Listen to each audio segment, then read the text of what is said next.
Hello, everyone. I'm Joe Welu. Thanks so much for tuning in to Expert Insights, where we talk with industry leaders across modern financial services to discuss leadership and innovation. Let's get started.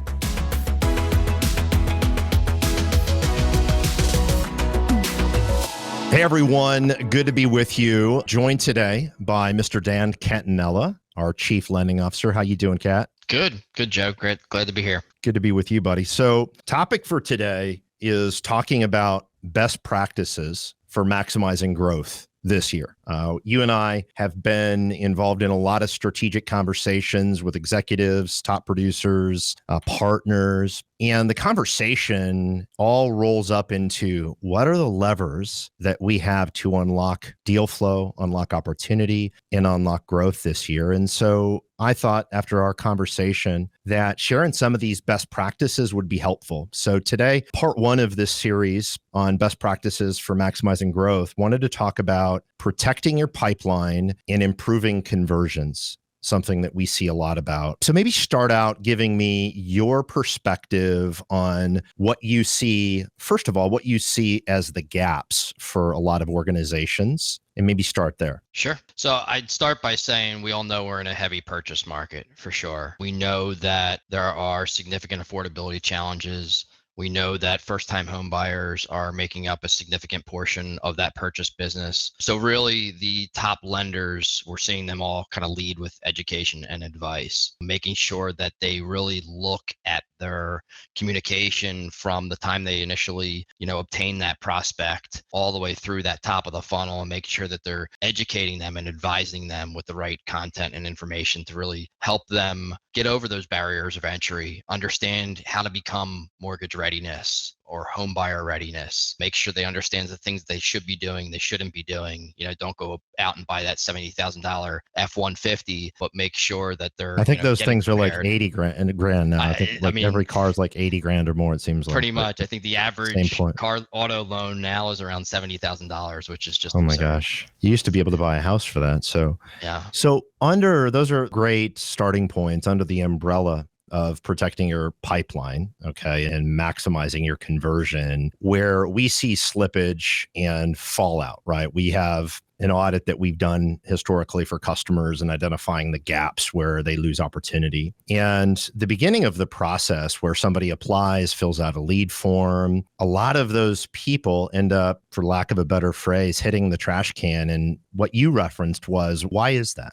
Okay. Lack of personal, consistent communication, lack of high quality education about the process. Basically, another way to say that is a lack of providing value, right? If the consumer is not feeling value early in that funnel, the odds of them walking into an open house, getting called by a consumer direct lender and getting peeled off somewhere in your pipeline is extremely high. You agree? And is that where you're going with that? Absolutely. Listen, we all know this, but people want to deal with people and people that they trust and people that are feeding them and educating them information and educational content are just going to naturally gravitate to the trust realm. So how do you build trust as quickly as possible at that top of the funnel so that you're viewed as the expert that individual wants to do business with, and you're not just solely, looking at or measured on your interest rate that you can offer to the street that particular day? So I want to talk about a couple of very specific things that we have seen to be best practices for really maximizing your pull through of your pipeline, your conversion, and then ultimately protecting that pipeline, because protecting that pipeline actually includes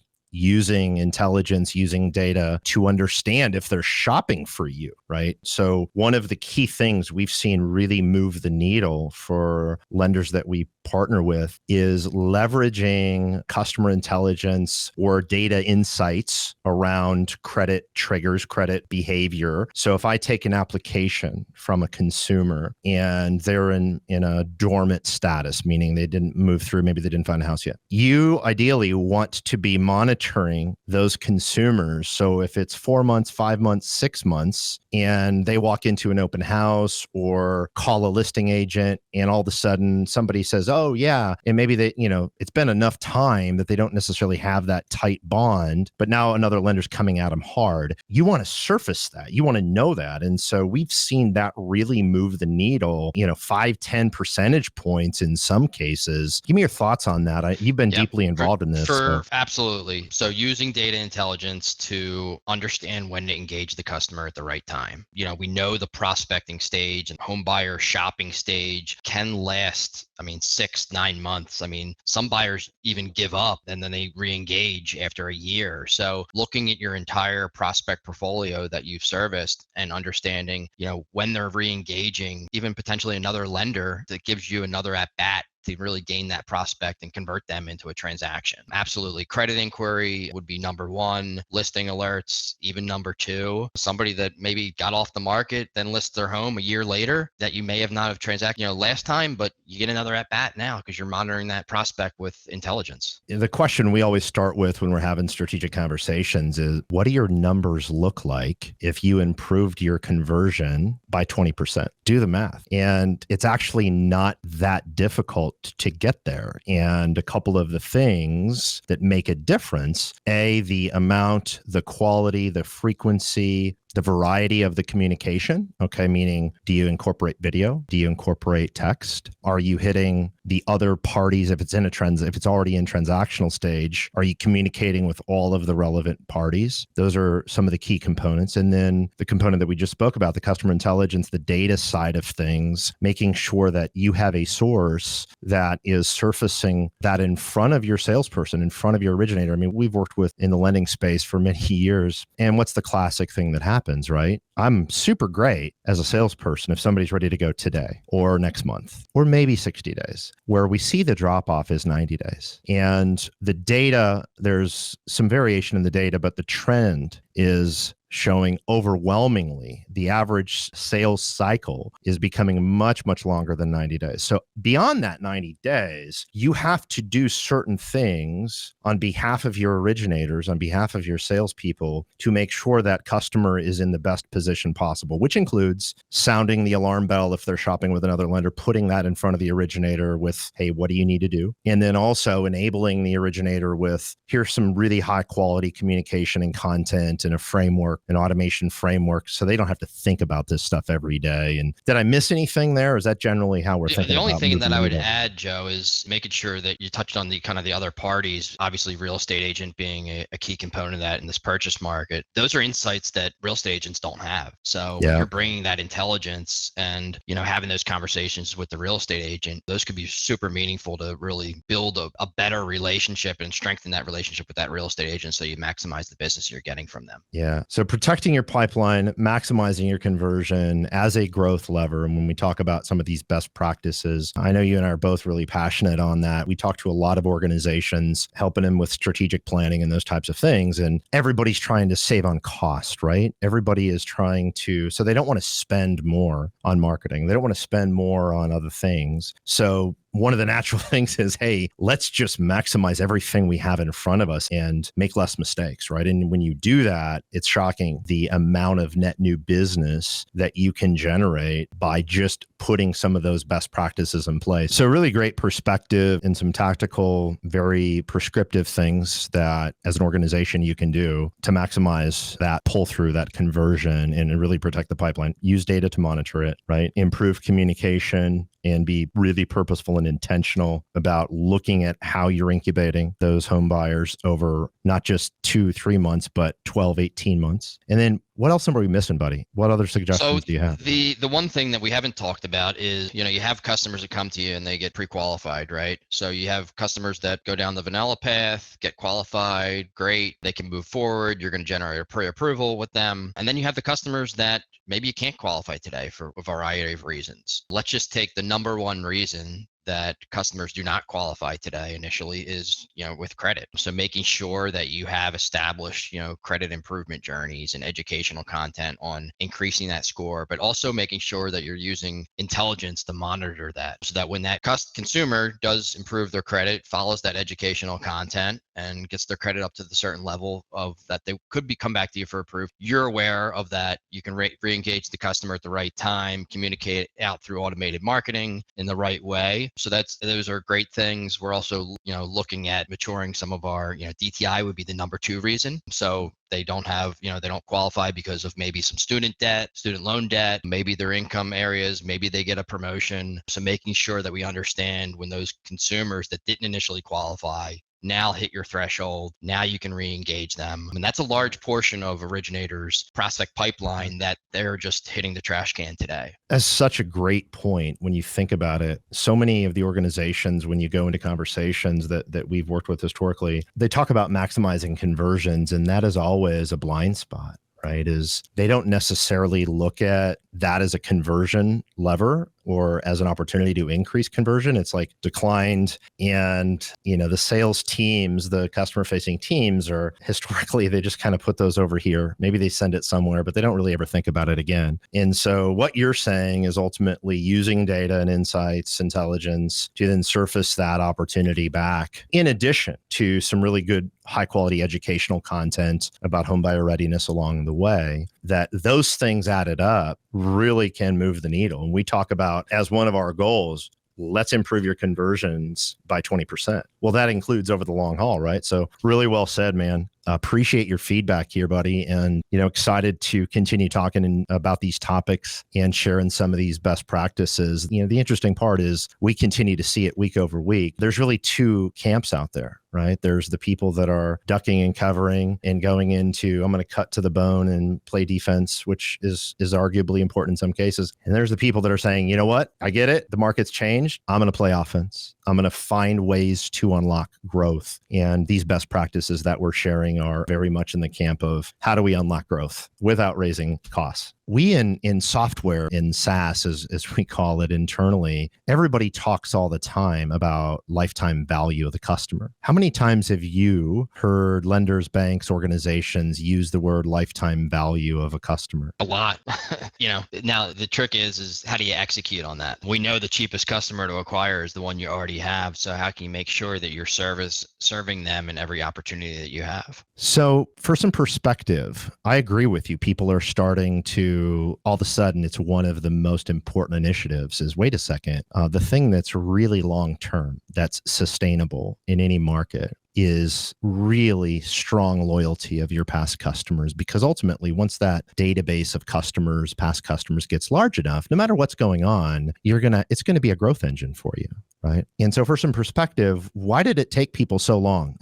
I guess that's my question in lending to start thinking about customer lifetime value as a strategic pillar. Well, I think we obviously know what happened, 2 years prior with deals falling from the sky. I think it always takes a bad market for organizations to realize, how to really succeed over the long haul. And, when I have conversations with originators today, whether they're struggling or they're winning in some capacity, one of the questions I ask them is, do you view your database as an appreciating asset? Because I love that question. I believe every originator should view their database as an appreciating asset if they're treating it correctly with today's technology. That's such a powerful statement. Let's unpack that a little bit. So the opposite of appreciating is depreciating, right? So if I think about it, if you don't do the things to take care of those past customers, stay engaging, your value just diminishes, right? That's what you're saying, essentially. Am I correct? Absolutely. Listen, if you look at a first-time home buyer today, which makes up the majority of the purchase business entering this year and looks like it's going to continue through this year, a first-time home buyer, you should be looking at it, that first-time home buyer, about 10 transactions. It's interesting you say that, because so many other industries, if you think about, the legal profession or dentists and doctors, accountants, really the value of their businesses over time is the size of their customer book, right?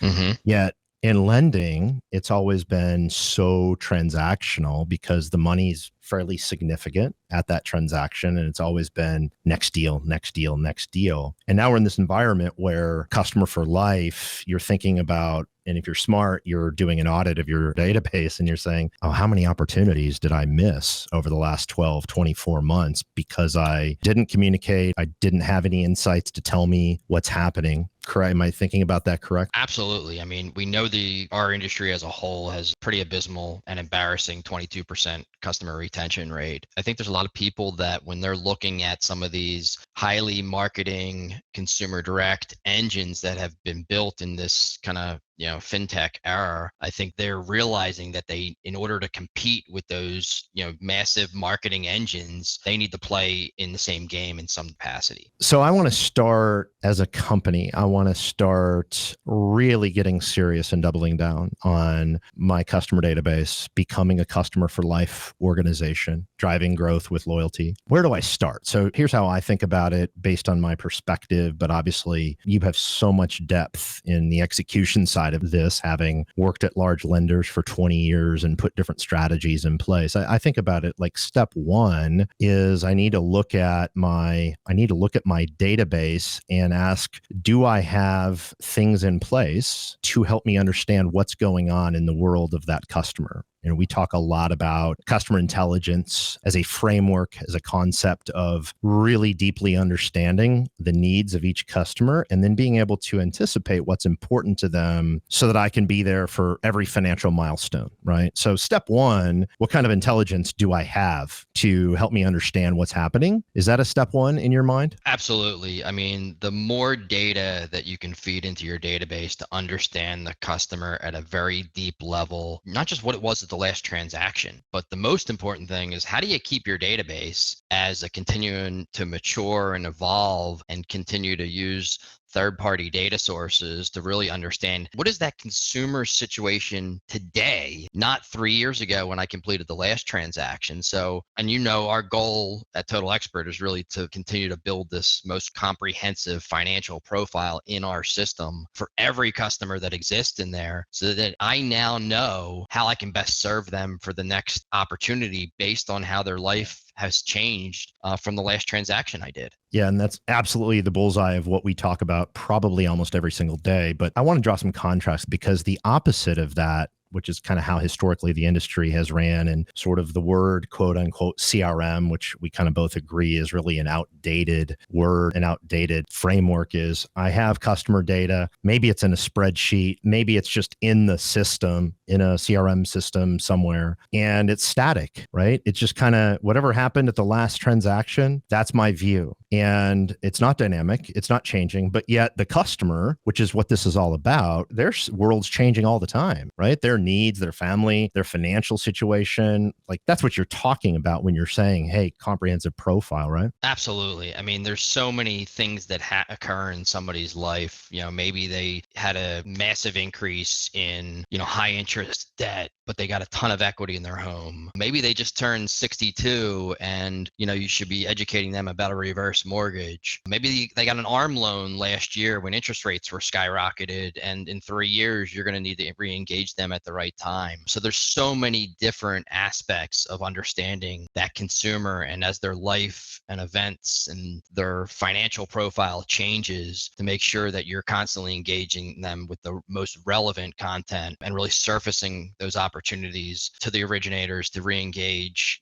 face to face with meaningful conversations at the right time with the right message and in the right channel that they choose, whether that's, email, SMS, or face to face or phone call. Yeah, that's so well said. And based on what you're saying, right, it's like if you have that comprehensive profile, and as an organization, if you really want to go big on loyalty, you have to figure out a way to continue to enhance and enrich those profiles so that you can unlock all that opportunity. And then that rolls up into your channels of engagement, right, which is what you're just talking about. And that Absolutely. might be also, that's a part of that profile too, right? Absolutely. I was with the product team yesterday and are involved in a lot of these conversations, product and engineering team, and we're talking about all of the work that's happening. And one of the things that is really consistently coming up as a priority, and we do this today, but a lot of our customers are trying to take these things to the next level, is how do we capture at a macro level, at an enterprise level, the preferences for each customer, the consent, right? My communication channels that I want, right? Some people are like me. I don't really like getting a lot of phone calls. I prefer to text and then set up a phone call, right? Like those types of preferences, right? So that's part of it. Is that part of it Absolutely, in your opinion? absolutely. And we know, even just I'll use another example to layer on top of it, could even be language as well. I mean, we have the Mhm. Hispanic community that's growing at an astronomical rate. And, with some of these limited English proficiencies regulations coming out, we need to make sure that we're prepared to communicate with consumers in the language that they choose as well. Spanish, obviously, Yeah. leading that charge. We've seen such an impact we started, I think maybe 2 years ago now, maybe a little bit more, started working with some of our customers to get content in other languages. And the difference, I didn't really think about that, right, as how important it is. But when we think about expanding, and another topic that we're both passionate about is believing in expanding the home ownership gap, right? Like, or decreasing the home ownership gap and expanding the amount of Americans that can get a home, right? And so Absolutely. that content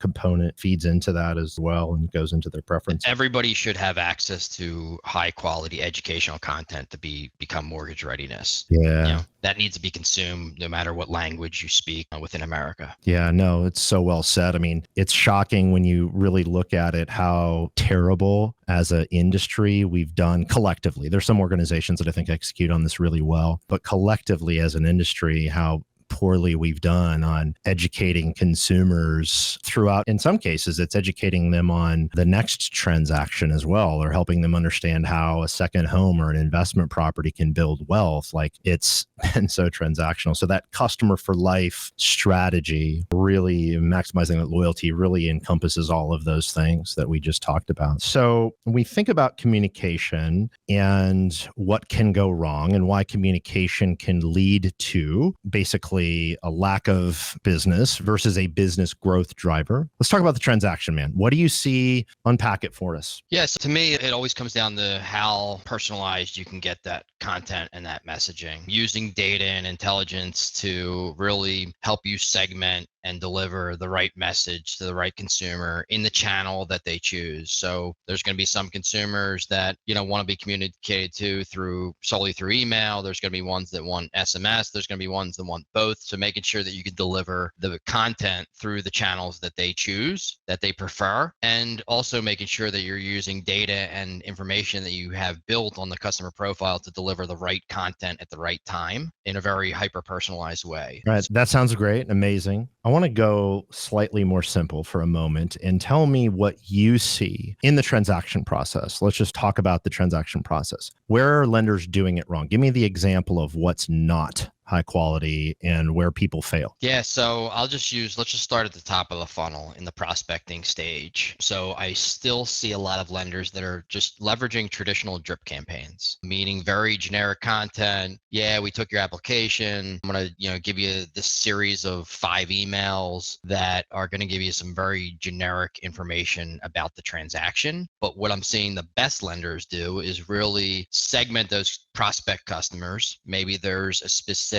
first-time home buyer series of content that is really geared toward, a high-touch experience for those first-time home buyers that we know need a lot more education than a repeat buyer. Maybe it's somebody that at the top of the funnel didn't credit qualify, and you're going to put them on segment those customers into a credit improvement journey to educate them along the way. So really, really quick, just to clarify, when you say drip campaign, you're talking one directional, pushing a message out and a series of timed milestones. And the opposite of that, we talk a lot about intelligent automation and the power of a perfect customer journey, okay, for no pun intended, but a perfect customer journey. And that is, you're using intelligence the entire way to look at how the customer just engaged with you. Did they open? Did they read it? Did they respond? What did they do? And then you're able to change the action, the message, the channel based on whatever they did or didn't do, right? That's intelligent. Absolutely. And that's the opposite of a drip, right? Because there's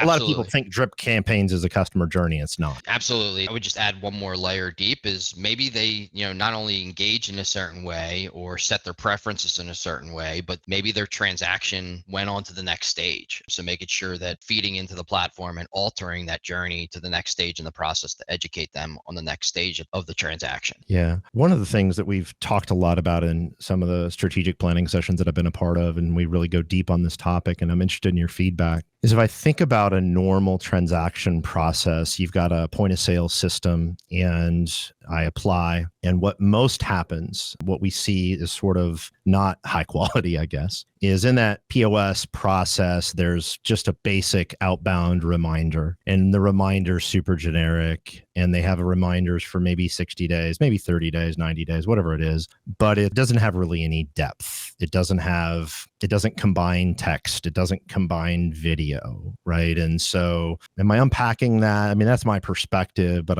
is that what you're seeing as well? Absolutely, absolutely. I think the days where you get a flat text via email or SMS with really no value-driven content are just totally not what consumers expect these days. Oh, yeah, I want to look at it from the consumer's perspective for a moment, right? And so if I think about what are you really trying to, we talked on a last episode about building a customer for life company, right? Which is something we're both really passionate about. And your leading indicator of how well you're going to do with the next transaction, or if you're going to get an at bat, is about the experience the customer has with you during the transaction. And so much of that experience and ultimately how they feel at the end of the process is how you communicated, how your organization and you communicated with them. And we see points of failure to where it doesn't feel personalized, it doesn't feel empathetic, it doesn't feel like you have context. It's just, hey, you're a number, you're a transaction, you're in my engine, and see you later. Now, we've seen some of the better organizations automate communication that does feel really authentic and personal. You want to talk a little bit about that and Sure. some of the things you're Yeah. seeing? Video is obviously a big component and a lot of, where we're putting a lot of focus in how do you deliver a very personalized experience down to, people want to deal with people and they want to work with people. They trust people. Yes, you're going to trust the company brand as well, but first and foremost, people work with people and trust. Yeah, be data driven, but be human centric, man. Right? Like Absolutely. that's, yeah. Absolutely. So a lot of our top organizations that we're seeing have the best success and building that trust and those lifelong relationships are injecting personalized videos into their customer journeys. So for example, if Bob originator, instead of giving that, flat text general content out to that prospect at that early stage funnel, is giving him, Bob originator is actually on video describing the exact point in the process that consumer is face to face through a video, high, doesn't necessarily have to be high quality, but a video experience so that a consumer now sees that Bob is delivering that message to him. Yeah. Yeah. I know the set of customers you're referring to. And I think it was really brilliant. What they did is, we had some functionality added to journeys that allowed this to happen, but they had the sales teams record a series of just some basic videos, but they're done in a way that they feel they're not mentioning the person's name, but they've done the way that they feel very authentic. And it comes from a point of view of being really education first, like, hey man, I want to keep you informed. Here's what's going to happen, explaining the process and the feedback that we see, the consumer feedback as well, because we do different research on the consumer end and see what comes back, is that it makes an impact, right? That face to face, like you said. So. The engagement is, magnified greatly, and the conversion rate, most importantly, increases significantly. Yeah, no question. So improving the quality of that communication and how it sets you up to be a customer for life company and leveling up communication across the business is can lead to growth, right? And we just talked about one of the ways. The next piece I want to talk about is with referral partners, right? We're in a purchase market, will be for most likely a fair bit of time for the most part. A lot of people, first-time home buyers, those types of things. A lot of those people have agent relationship. And so working with and improving your agent relationships is important. So talk to me about the referral partners and where you see people going wrong with setting the stage, right? With realtor partners, referral partners, builders can be in there as well. Yeah, I would say, first and foremost, it comes down to really understanding your existing relationships, which ones are giving you business, which ones are actually converting, so that you're making sure that you're spending your time, where it's most valuable. So the best originators that I've spoken to really have a data-driven approach to understand, what referral partners are getting their business and which ones are actually converting into transactions and deals. And, honing in on understanding of those existing relationships that I do get business from, what is the total wallet share look like so that I can make sure I'm maximizing that existing relationship and getting the most out of that real estate agent's business or other referral partner. Yeah, what you're saying is, so do I have the intelligence basically that tells me what the white space and the opportunity is? Absolutely. And then using that same data lens to really understand, all right, where do I want to grow my business? What real estate agents are worth my time talking to? How many buy side transactions are they generating over, a certain period of time? And which ones should I target that most match my business model that I believe I can successfully obtain their business? Yeah, that's so great. One of the things that I index on when I'm doing strategy sessions and conversations with some of the leadership groups is talking about, okay, hey, I want to grow my referral partner network. Okay. Well, one of the things that I believe, just my experience, my other life before Total Expert was as a real estate agent, which some people know, and I always remember that the lenders that impressed the hell out of me were the ones that had really crisp, really succinct communication through the entire process. So as a example, right? So if you're going through the transaction, are you communicating with the seller's agent, the agent on the other side, not the agent representing your buyer, but the other agent? Or if it's the first time you're doing a deal with this buyer's agent, right? Are you communicating in a way that is going to set a standard of excellence with them so that they feel, wow, that was exceptional, right? You kept me informed. You kept both my borrowers informed. You kept anybody else involved in the transaction informed, and the communication was flawless. When you have that, it's a lot easier to go into that conversation after the transaction when you just made them look good and you just actually a noticeable way communicated in a better, more effective way than anybody else has in the last month. That gives you a lead in to then ask for that next opportunity. You agree? And do you see this? 100%. And, I look at it as every transaction is an opportunity to strengthen the existing relationship with your current real estate agent partner, but also should be looked as an opportunity to really grow and really nurture that seller agent, that listing agent, so that you can try to get their business as well. The best lenders have even post-close, post-funding strategies on really how do you target that listing agent through a series of communications and touch points and engagement activities after the transaction to try to really, get their business as well and grow their referral partner network. I always say it starts with really making sure that every originator can kind of define their X factor. What makes them different from every other originator out there? Is that the products you offer? Is that the educational content? Are you helping your agents build business plans as they come into the new year? Are you creative strategies on solving affordability issues that are out there? Do you have the right co-branding capabilities to offer agents to help them sell their listings? What are you doing through the lifetime of that transaction to co-brand with the real estate agent to try to bring that consumer back to them when the next opportunity arises? Yeah, and what's hitting me as you're saying all of those things is if you want the right to be able to do a lot of those things, which can take the relationship to the next level, you better have really high quality communication if you expect the opportunity to then level up with some of the things you just spoke about, right? So, and we see that in the transactional process. We were on the phone the other day working through a strategy session, and it was shocking to me that one of the organizations that we were talking with really only communicated out pretty intermittently with the buyer's agent. That's it. Right? They didn't have any automation on behalf of their originators out to all the loan participants, which is a basic blocking and tackling for high quality communication. But if you think about how that feels to the consumer, to the realtor partner, if you have really good communication through that whole process versus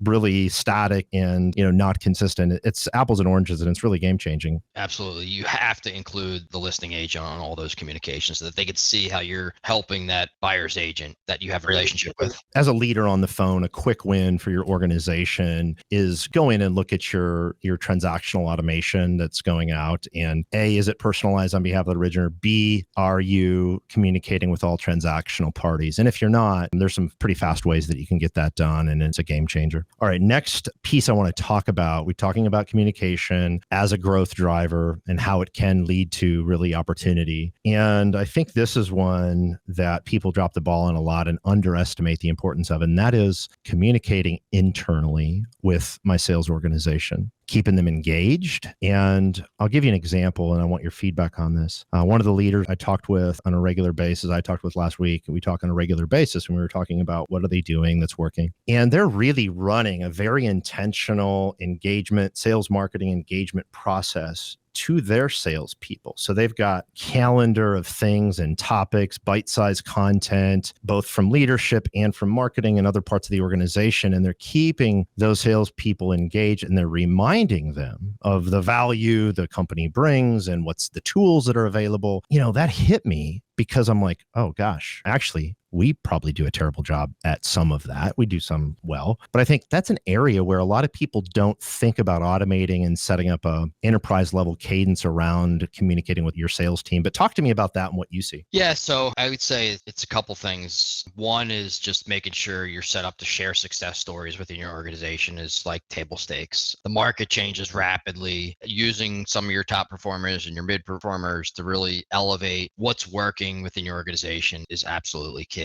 Communication within your sales organization, super important. The other thing is just making sure that you're using things that are working and establishing kind of best practices in a systematic approach through your organization. Things like, maybe every time I take an application or disclose a transaction, I'm setting a task to follow up on a personalized level within the system. So starting to establish those sales best practices and systematically embed them into platforms like Total Expert to make sure that you're doing that across your organization, and or whatever your pockets. platforms are. Obviously, we Absolutely. love if they use us, but other platforms you can do some of those things as well. Yep. So, systematically, generating those best practices in a way that you can scale that through your organization and measure those results. So one of the points you made here, I want to drill in just a little bit on, and that was highlighting success stories and what's working. Like a big part of your job right now as a leader is infusing positivity and positive energy into your organization, right? Especially in environments where there's headwinds. And that's really what you're talking about, right? I mean, the energy, the positivity, that what winning looks like, and that people are having success,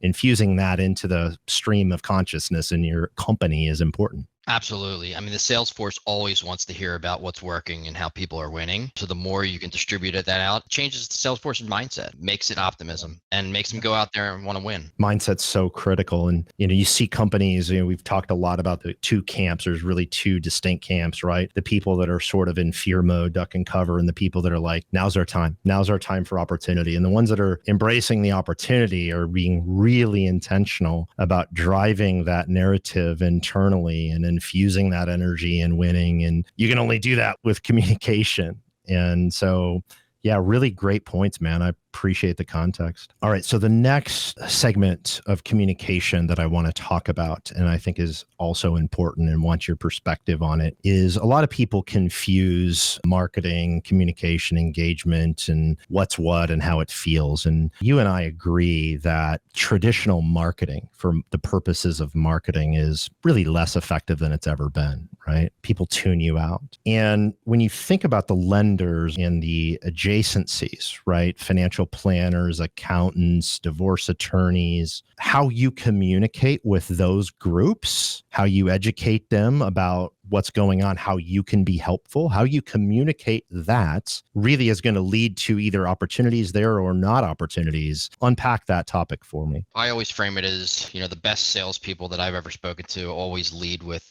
serving over selling. And a lot of that is education. And a lot of that is selling, education driven, right? So how do you position yourselves as the expert in the industry, the mortgage advisor, not the transactional loan officer? And that goes beyond just real estate agents. So how do you expand that network of influence to builders, financial planners, divorce attorneys, even some of the best salespeople that I've talked to, a fantastic job with affinity relationships, meaning, how do I get in with these organizations that I've maybe successfully closed deals with? How do I get into their organization and give them unique offerings that they can offer to all their employees? I had a great talk track. One of our customers and I were talking, and she was citing an example of a strategy they used. They went into a local business and said, "Hey, would you mind if we communicate out to your people some educational content about the power of home ownership, how it impacts their life, the difference between home owning and renting? And the company, right? I didn't think about this, but the company looked at that as valuable, right? They want their people investing, staying, putting down roots and those types of things, right? And so you agree with that? I mean, I love that Totally. example. So a lot of originators that I've worked with in the past have periodically wanted to look at their database and say, hey, is there any trends by the employers that doing transactions with? And it's very interesting to look at when you're in these different local markets that there's typically always some trends, and you get some employers that you realize that, man, I've done 50 transactions for this employer. So then they bring some of that data and they walk in and say, listen, I've done 50 transactions for your organizations and pretty successful. Can I communicate out your broader audience and make sure that I'm serving them and I'm educating them on why home ownership is the right long-term financial approach? And it's worked really well. I love that. And,